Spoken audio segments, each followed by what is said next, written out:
It's new build day.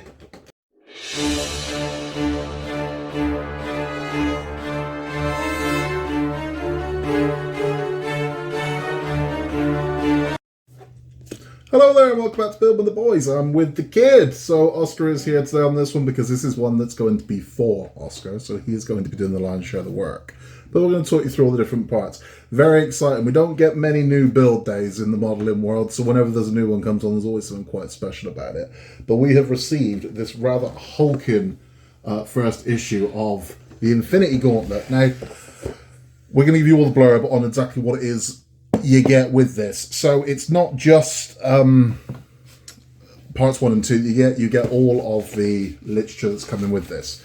So a very quick look at the poster that comes with this. The most impressive thing is the poster is full scale. So this is how big your gauntlet is going to be. I keep telling you this thing's big, but yeah. So it's like, can you wear it? No. How? that's how big your gauntlet's going to be.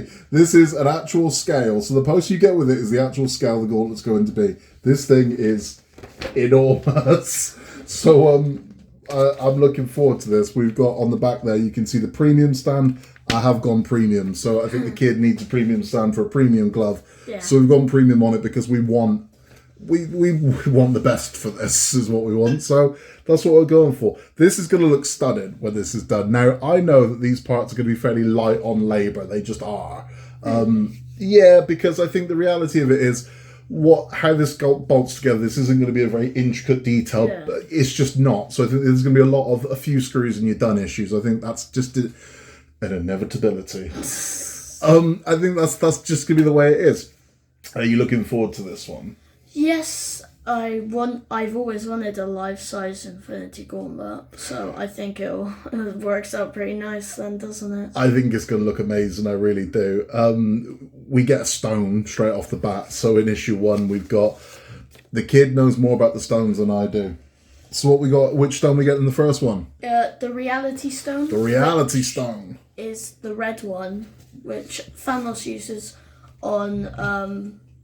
he uses it in nowhere, and he breaks apart Drax. And correct me if I'm wrong, the first appearance of this one in the movies, which is what this one's based on, was in Thor: The Dark World.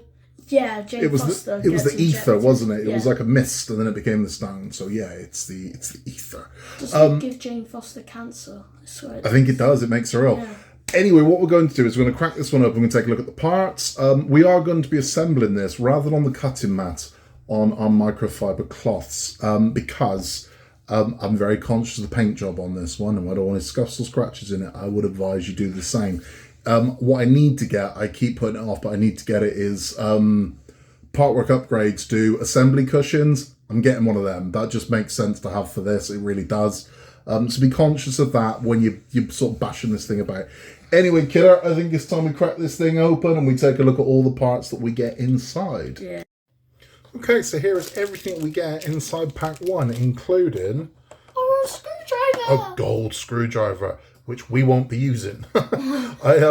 These are fine. I mean, again, it's very long tipped, which might be useful later on, but we won't be using this one. We'll be using our own. I have no experience with screwdrivers. Yeah, I mean, I favour wearers, as this is a wearer PH Hub. I mean, you can get precision drives as well, which just make life a little easier, I think. But this is what we've got. So we've got our bag of screws and widgets and whatnot. So let's take a look at the main gauntlet piece that we have here. Jesus, it's big. It is very big. I mean, again, this is just the palm of the hand, and you can see next to my palm of the hand. Yeah, it's big, it's shiny. It's nice. It's not mad heavy, but it's certainly not light by any means.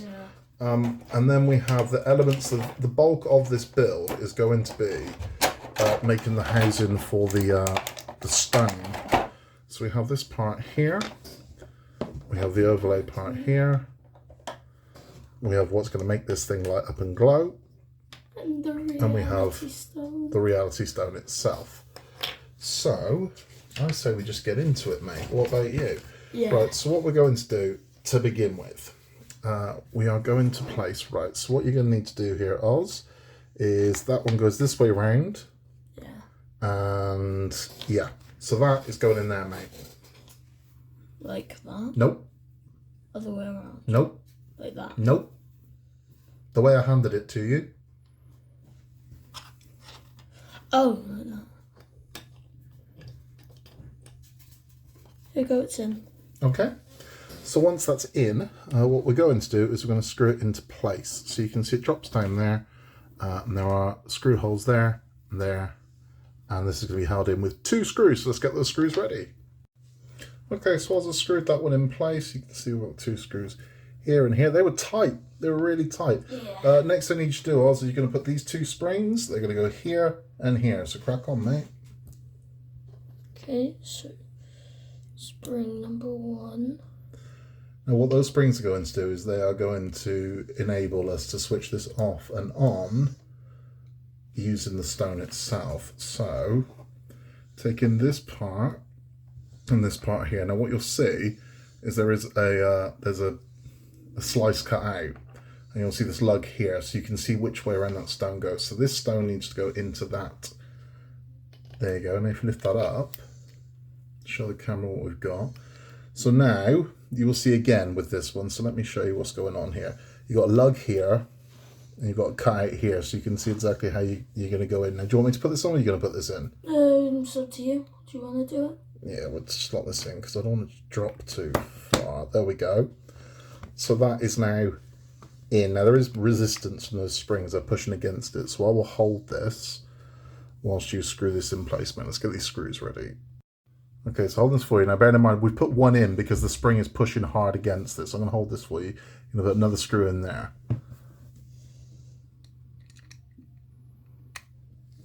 Right down, mate. Push right down. Screw it right in.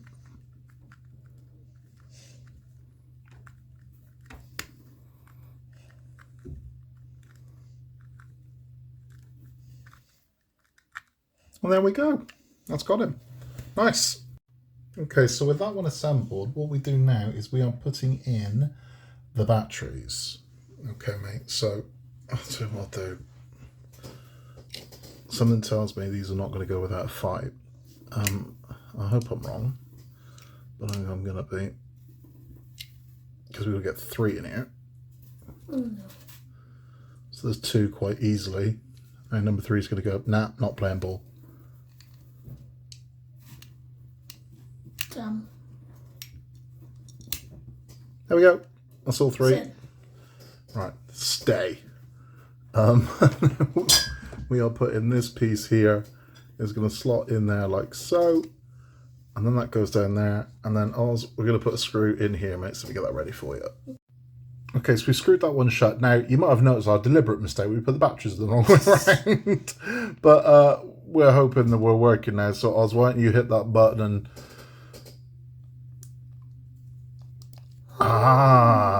Infinity Stone. Okay, lovely. Oh, it looks like the sun.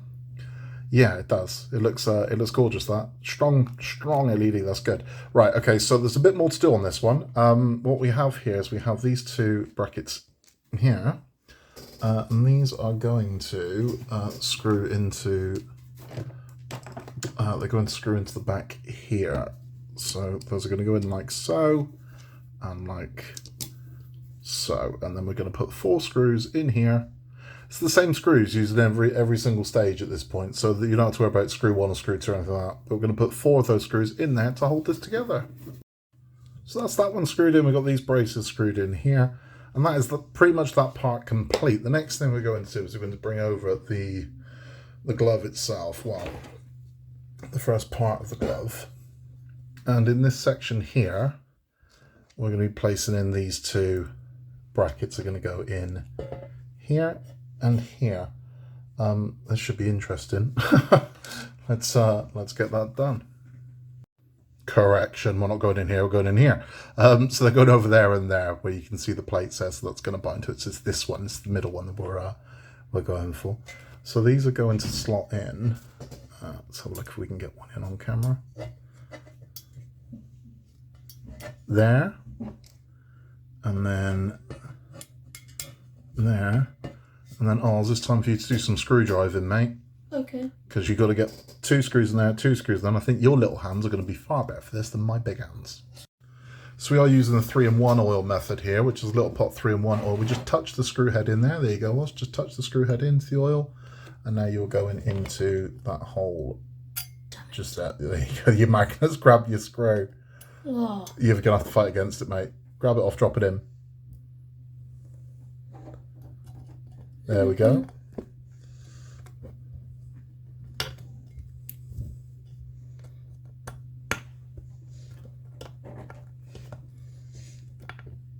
Oh, that just makes life a lot easier with that 3-in-1 oil. It glides in after you've oiled it up. Yeah. That's real easy now. There you go. So metal to metal, you can use your 3-in-1 oil, which makes life a lot easier. We do the exact same thing with the second bracket, and then we'll take a look. Okay, so that is very nicely screwed in by Oscar. And did the 3-in-1 make it easier, mate? Yeah. Sweet, right. So there was only one thing left to do, Oz. I'm going to let you do the honours. It's your gauntlet, mate. Oh, damn it. Ooh. So there we have our first very large chunk of gauntlet. And isn't it looking lovely? Yeah. Wow, this thing's going to be an absolute peach. It's just going to be huge. I mean, for the Pepsi can scale, wow. It's looking really good. Let's have a chat. So that's it. That's part 1 done. That's the first step on our journey. Every journey starts with the first step. We've just taken ours. And this is a big chunk already. Yeah. This is a massive piece. I mean, criticisms of it, I think some of these screws are quite tight. Putting in the gauntlet, it seems like they could have done with going down a mil, but it seems for the convenience they've chose to stick to one screw throughout it. But certainly screwing the board into the actual stone holder wasn't. Yeah, they were tight. They were really tight. But I'm not going to use 3-in-1 on plastic. But 3-in-1 on metal, I think, helped a lot, didn't it? Just makes you transition easier, and it saves you, shearing the screw head off, because you don't want to do that. If you are just sticking around with the build instructions, thank you for stopping by. We will be doing all of the Infinity Gauntlet, including the premium stand, and you're about to watch us do this over the next about 18 months. Yeah. So swing by and check us out. If you are sticking around for our Marvel talk, because just like we do with Titanic talks and just like we do all the other ones we do, we're going to have a chat about Marvel as well at the end of it.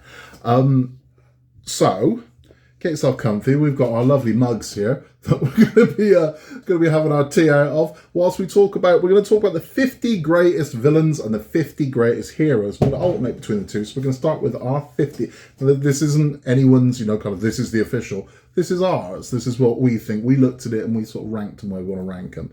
So we're going to be looking at our 50th hero. So the hero that takes place number 50 is this one. Who is that, Oz? That is Gambit. Remy LeBeau, the Raging Cajun of the X-Men. Gambit. Tell me all about Gambit. So, as some of you would know, Gambit is a member of the X-Men. And as all mutants do, they get their mutant ability around about 12, 13 years old. So that means yours is about to kick in soon then, right? Yeah. I'm about to get my mutant ability. If it could be to generate cash from your fingertips, that'd be quite useful, mate. Yeah. Sweet. Yeah. That'd be nice, yeah. Gambit it's a favourite of mine, honestly, as the X-Men. X-Men was like my main book when I was growing up, and Gambit was massive because he was new at that point. I'm not that old. Gambit, I want to say it was about 1990? I think so. 1989, 1990, I think Gambit made his first appearance. It was around about the 91 series cartoon where Gambit really sort of... He was one of the main characters in the... Yeah, he became a fan favourite. So what is Gambit's mutant ability? Tell me. Basically, as some of you would think, it's card tricks. But his fingers and hands, they can generate energy. It's like a kinetic energy, isn't it? Yeah, he can put them into items. So he charges things, doesn't he? He charges them into the items, and like with the cards, his cards, he just throws them with the energy in them, so they're effective. So that was Gambit's signature, his kind of cards, because he was a hustler. He was a kind of a thief, a con man, a hustler. His cards were his thing.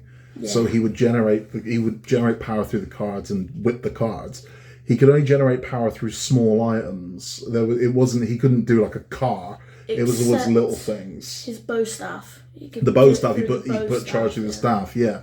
And he did some really cool things. I mean, there was a thing where it wasn't just the cards. So Gambit's famous for the cards, but I've seen him pick up a handful of nuts and bolts and throw them, and they go off like bullets. Yeah, his mutant ability is really bloody strong. I mean, when there's a video game I play with him, and all his moves are like insane. He does the 52 pickup. Yeah. He fires all the cards. Yeah. It's really good. I've always loved Gambit. I've always loved the character. And even when they did the Ultimate X-Men, which was they kind of reinvented a lot of the characters, they introduced Gambit, and they did him kind of dirty. He was only in it for a little bit, but the issues he was in were fantastic.